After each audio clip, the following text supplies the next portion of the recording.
Hi, my name is Victor Leal Negre. I am the P&G Grooming Division President for Greater China. It's been quite an extensive career, nearly now 23 years, and I have had experiences in 6 different countries, working through different divisions as well as product, goods, and brands. Prior to that, I got some experience working in a company in Spain, a pharmaceutical company. I'm actually born Spanish origin.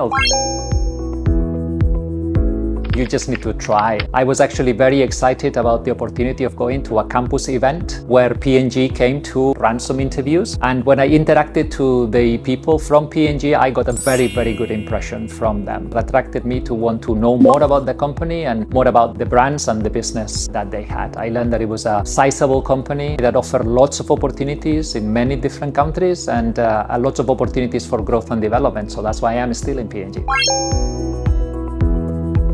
Ask yourself why, and what's the reason why you really want that. When I reflect on my own case, I was always very curious about different cultures. I mean, very early on, I actually spoke 4 different languages. I traveled extensively, and there was always something that I find very interesting about working with different people of different cultures. So the choice of the company then is very important. How can that company provide for that? So in the case of P&G, as I said, is a really large and sizable company that has subsidiaries in many parts of the world, has many different brands that serves many different consumers. I always thought that that kind of company would cater for my needs when it comes into the diversity that I seek when I work with individuals or in different businesses. The second thing to reflect about is understand that with that choice, there are some trade-offs, and you have to be okay with the trade-offs. For instance, as I said, I'm a Spanish origin. My family is in Spain. For me, family is very important. It is very likely that you will end up working in different places. You may be away from your family. You need to put in place what I call compensating procedures. So you may not see them as often as you would like to, but there's always technology, there's always things that you can put in place, but it comes with a trade-off. And you have to be ready to accept and put some compensating procedures to make sure that the things that matter to you, you can still get to do them. And then the last thing that I would say is one must requisite, I think, is to commit yourself to what I call lifelong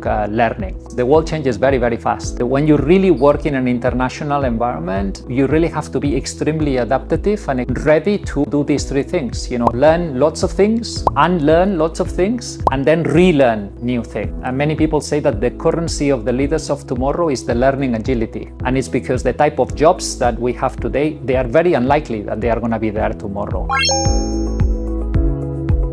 It looks like it was yesterday that I was actually in one of these campus recruiting events. Being a student myself, I studied engineering, so I can very well relate to that feeling of, is the company that you are looking for the right company? I would have a few advices reflecting on my own experience. Maybe the first one is I would encourage everybody to really think about what they are good at and what they are less good at. What are the things that really you have passion for? I have a feeling that the more you know about the things that drive you, it's easier to then decide whether if the company that you are choosing is the right one for you. So that would be the first thing. Maybe the second advice that I would give to anybody to think about that is to actually talk to people. The more you talk to people, the more you tap into your network to understand the company and the opportunities, the smarter you become. So don't try to figure that out by yourself. I think that talking to others that have gone through a similar experience is a very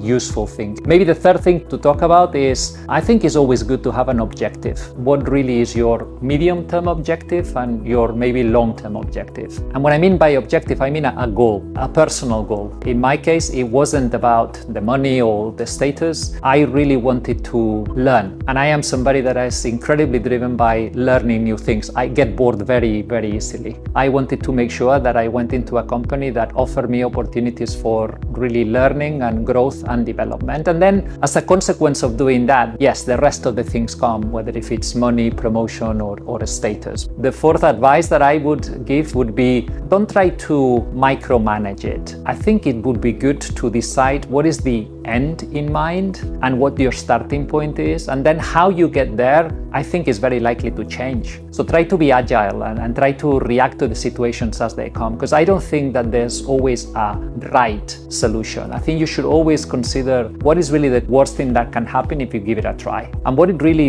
is the cost of opportunity of not making the choice of going for that company that you are assuming. I spend very little time myself thinking around what would have happened if I would have done that. I just feel that with the information that you have at that time, you always make the right choice. So I would encourage you to be courageous, go for what you think is right, knowing very well what drives you. I think that's very, very important advice.